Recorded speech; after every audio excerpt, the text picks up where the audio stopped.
Good morning, everyone. Good morning. Quite a morning, quite a day yesterday and the day before. Well, Jill, I appreciate the opportunity to be here this morning Glad you're here. and talk to you about local government units' perspective on. I'm going to be addressing the groundwater issue primarily.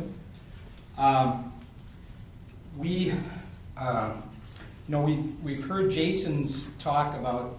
I think I've heard it 4 times, 5 times, and it's consistent. It gets a little better every time. The first time we heard it, we were a little shocked because I guess as local government units, we didn't quite know all this activity was going on in groundwater.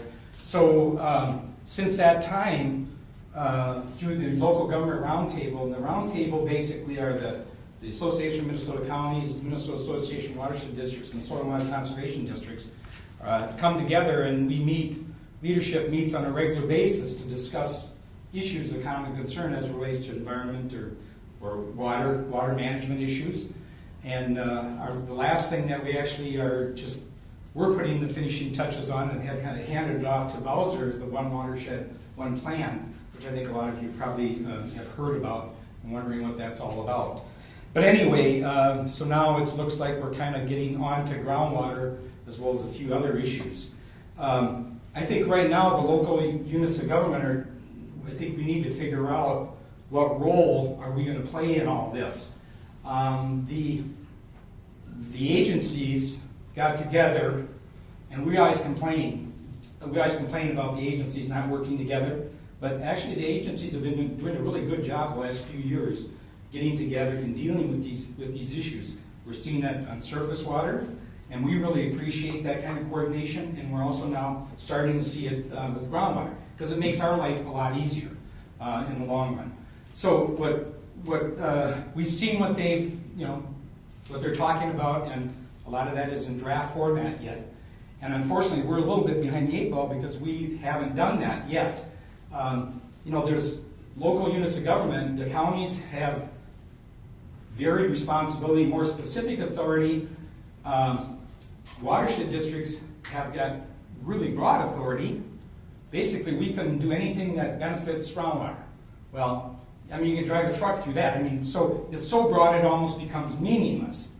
So we do have one example, though, where you see in your packet, Riley Purgatory is actually doing some groundwater rules. So we have the authority to do that, but I think most watershed districts have been reluctant to move in that arena until we got some more or better direction about where we should be going, and we've kind of deferred, for the most part, to DNR on the groundwater issues.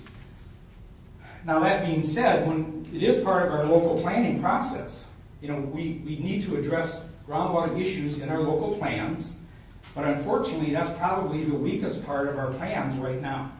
I think I can easily admit to that. And that's something that we obviously have to shore up, and we will be working to shore up.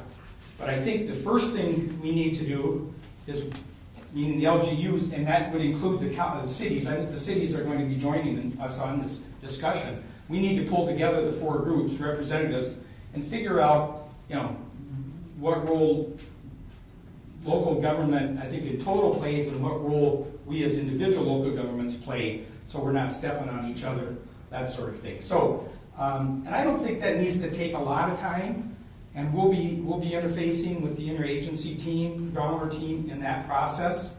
We'll probably have to have a couple initial meetings and organize and figure out our statutory authorities or lack thereof, and then meet with the agencies and figure that out.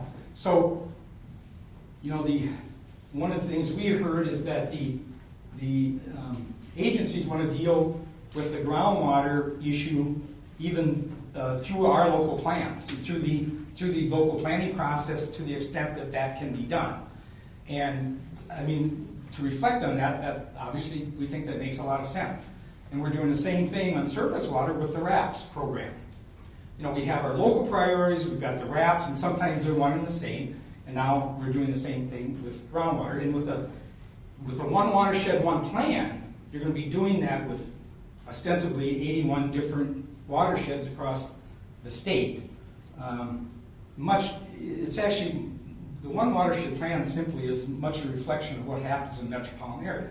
All the metropolitan area is organized on a watershed basis, sub-watershed for the most part. And that appears to be working very well. We want to do the same thing around the state, and we think it will work. We just had a meeting yesterday with Bowser, with different representatives from the water management folks discussing the process and how you do this and how you put it together. And it's very, very complicated, but it's also very simple. What it is, you're just trying to draw people that work in water management in a watershed area together to figure out how they're going to get their jobs done.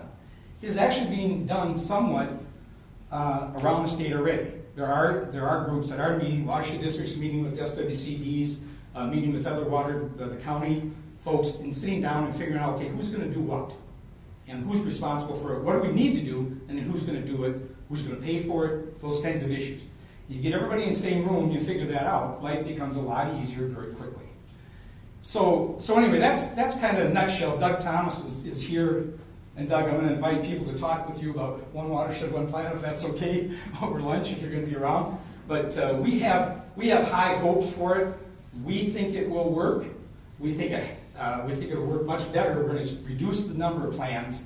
So anyway, I'm getting off track a little bit. But the groundwater, how the groundwater exactly is going to fit into that, we don't know yet. But clearly, it's going to be a component of that, and we just have to figure out how that's going to work. And I think it's going to be a lot easier with the one watershed, one plan, because all the entities in that watershed are going to be working together. So, that's kind of where we're at in terms of local government. 5 more minutes. We believe that it will work, and we just got to right now step back a minute and figure out where are we at on this. Watershed districts, in my experience, the last 20 years that I've been with them, the only way we've really dealt with groundwater issues is principally through surface water, surface to ground, or recharge efforts, those sorts of things. And those, we're aware of that. We know about that. But once you get beyond that, we're kind of, what should our role be? So I think what the state agencies have done, and what we will do as local units of government working together, I think will help coordinate that entire effort, and frankly, I think it doesn't need to be that difficult. One of the issues, though, and I got to bring this up, is the whole funding issue. The Clean Water Fund, it's great. It's great to have that money, but frankly, it's not even beginning to meet the needs that are out there for surface water. And now we're putting groundwater on top of that. And these are things that need to be done. They're priority items. So I just think, one last thing I would leave with you today is when you talk to your legislator, you've got to tell them the Clean Water Fund is kind of the base. It provides some of the essentials that we need, but we got a lot more out there that needs to be done. And we're going to need more general fund money to accomplish that. So one of the problems with dedicated accounts, and that's what this is, the Clean Water Fund, is that it's too easy for legislators who are not involved in it to say, well, you've got your fund, you don't need any more. Well, it becomes a limiting factor, and I think we need to disabuse legislators of that notion. So when you're out there talking to legislators, tell them, yeah, we love the Clean Water Fund, it's really great, it's a good base to start from, but we need a lot more general fund money in order for us to get our job done. And I think, money begets money. If we can get more money into the system, I think you're going to see local governments coming along, because they're going to have to come up with matching money to do what they need to do. So I think it's kind of a natural progression. So I think the locals will get involved. It's not like we're sitting there saying, we want the state to carry the entire load, because that obviously isn't going to happen and shouldn't happen. But on the other hand, I think that seed money's got to be there before the states, counties, and other folks are willing to levy the money locally to do the job. So with that, I'd be happy to answer any questions. Work on tiling. Jerome's doing a tiling rule, isn't he? Yeah, a lot of the watershed districts, some of the watershed districts are drainage authorities in addition to being water management organizations. They're really two different entities. We're actually working on drainage issues right now. the drainage work group is coming forward with legislation this session, which is gonna open up the multi-purpose arena, basically so that if you're doing a ditch, in the past, if you did a ditch, you could only pay for issues around that ditch with the ditch money. Well, if you wanted to do a water restoration or a wetland restoration in combination with that ditch, you know, it was very difficult to pull extra money into it. In fact, it was illegal until a few years ago when we had the law changed to make it legal to bring in, like, for example, if Ducks Unlimited had some money and wanted to do a restoration while you were doing that ditch and make that part of the whole system. You couldn't do that. Well, now it's legal. Now what we're doing is we're kind of in the second phase, we're trying to put some things in law which makes drainage authorities look at some of those other issues that are out there. Because that's where, you know, the retention, the restoration, those sorts of things, while you're doing the ditches, or working on the ditches, improving them, or just maintaining them, is really where it's at, I think. So I think that's, you know, in addition to conservation drainage topics as well. So it's a whole combination of things that's going to have to happen. And you know, I was talking to someone earlier, and we know this is an incremental step, but everything's incremental at the Capitol. That's what I tell my clients all the time. I say, everything's incremental. Don't think you're going to just come in and save the whole world at 1 year. It doesn't happen that way. Everything's incremental. There's a lot of different forces and pressure at play. But I think we're making progress. And I think also one of the things that we're encouraging is that we're encouraging the drainage systems to be pulled into the water management. You know, with watershed districts, it's a little easier because you have the same people managing the water, as, you know, on a full-time basis, basically, as serving the drainage authority. But with like some of the other authorities, like the counties, they have county commissioners who spend this much time on drainage, and all the other time they're worrying about human services budget and all these other big issues. And frankly, you know, they just want to, most of the time, just want to get the thing done, be done with it.